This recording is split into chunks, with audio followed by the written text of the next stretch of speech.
Hey guys, you're welcome back to the channel. In today's tutorial, we'll be making button loops on a corset yoke. So this is the front yoke and this is the back yoke.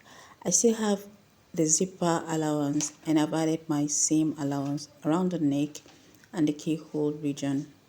So I have gone ahead to sew the front and the back yoke together. Now, because of the zipper allowance, so they are in two parts now.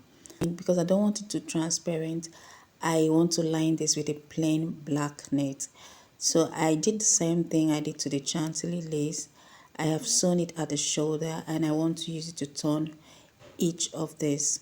Now the plain net is in two parts as well. Okay, so I just trim out this excess of the seam allowance at the shoulder so it will not be too obvious. So now I'll trim out the excess in all the four parts and I'm using the plain net to turn it. I'll turn it around the neck and the keyhole region and then I'll simply sew the other parts together.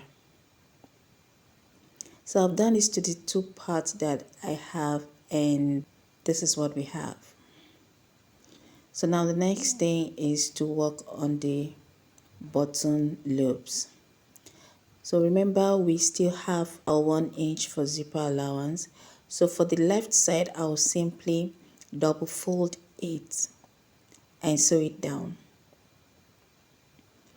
And for the right side, I'll simply cut out the 1 inch I added for the zipper allowance and I'll be using it to turn the loops later. To make our loops, I have this strip of chantilly lace that I cut out about 1.5 inches wide and the length I made it about 15 inches. So that's what I'll be using to make the loops. At this point, I'll bring in the needle. I have threaded the needle and tied the knot. So now I'll sew it from the bad side to the right side. So the knot will be on the bad side. So just note the way I sew it. Now this will help you to turn it inside out after sewing.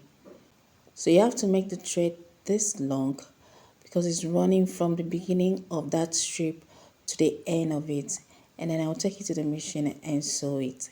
After sewing it, I'll simply pull the thread, and as I'm pulling, I am turning it as well. Just watch the way I'm doing it. You see the way it's coming out. So you pull it until you pull out everything. So that's what we'll be using for the loop. Okay, so at this point you just cut out the thread and then I'll be using about 1.5 inches. Okay, that's the length I'll be using for the loop. Now if you want to make it 2 inches, if your buttons are bigger, you can use 2 inches, but I am using a small button, so 1.5 is okay for me.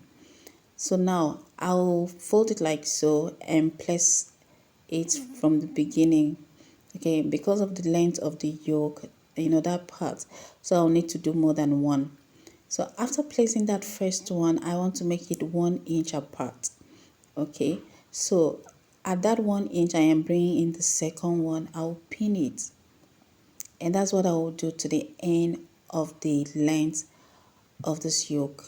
When I'm done with placing it like so, I'll bring in that piece, that 1 inch I cut out, and then I will use it to turn the loops. I'll be sewing out a 1/4 inch or half. After sewing that, I simply took it to the other side and double fold it like you're seeing me do. Take it back to the machine and sew that part down. Now these are the buttons I'll be using for it, and just so to be sure, I'll use one of it to just pass through the loops. This is what it will look like. So I'll just bring the button, I will tack the buttons to the other part, and then I'll use the loops to turn it, and that's our button and the loops. If any part of this video gives you value, please give me thumbs up, leave a comment, share and subscribe. Thank you so much for watching. I'll see you in my next video.